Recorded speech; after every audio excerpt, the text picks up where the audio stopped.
Comme vous le savez, notre pays a entamé le processus de digitalisation des services publics et parapublics. L'initiative est de rendre beaucoup plus efficaces les structures de l'État et aussi de générer des fonds pour alimenter les caisses. Dans notre série d'interviews, nous nous intéressons ce soir au ministère des Transports et des Infrastructures qui a entamé une vaste campagne de digitalisation au sein de ses services. Je vous propose d'écouter Dambélé Madina Sissoko, ministre des Transports et des Infrastructures. Elle est au micro de Aridjo Matina.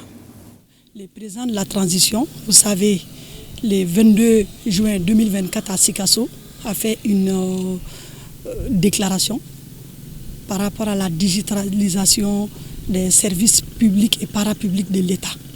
Donc le ministère en charge des transports et des infrastructures n'est pas resté en marche.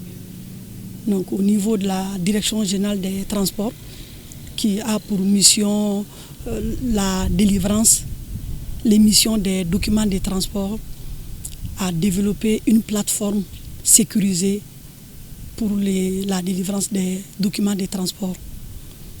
C'est-à-dire quand on dit documents de transport, il s'agit des permis de conduire, il s'agit des cartes de transport et ensuite il s'agit des plaques d'immatriculation. Tous ces documents sont produits par la Direction générale des transports. Donc avec ces systèmes centralisés, toutes les actions qui sont menées sont enregistrées dans cette base et par type de véhicule, le paramétrage a été fait suivant les types de véhicules au Mali. Et les arrêtés fixes, les redevances qui doivent être versées à l'État, les paramétrages a été fait en fonction de ça. La Direction générale des transports travaille aussi avec d'autres structures. Par exemple, pour les CMC, la Direction générale travaille avec la Direction générale des douanes. Donc quand un document arrive avec interfaçage, on peut vérifier dans la base de la douane si réellement ces certificats qui accompagnent les dossiers étaient vrais ou bien infaux. Si c'est info, quand on rentre les numéros, le système s'arrête. Si c'est un vrai, la procédure continue. Donc on peut dire que ça c'est une avancée.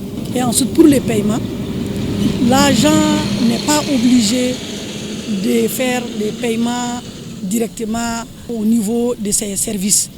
Les modes de paiement qui sont courants sont utilisés aujourd'hui. On peut passer par Orange Money, on peut passer par Move Money, on peut passer par les paiements par des cartes parce que certains ont des cartes ou certains ont des comptes bancaires. Ces comptes bancaires sont reliés à leurs comptes mobiles.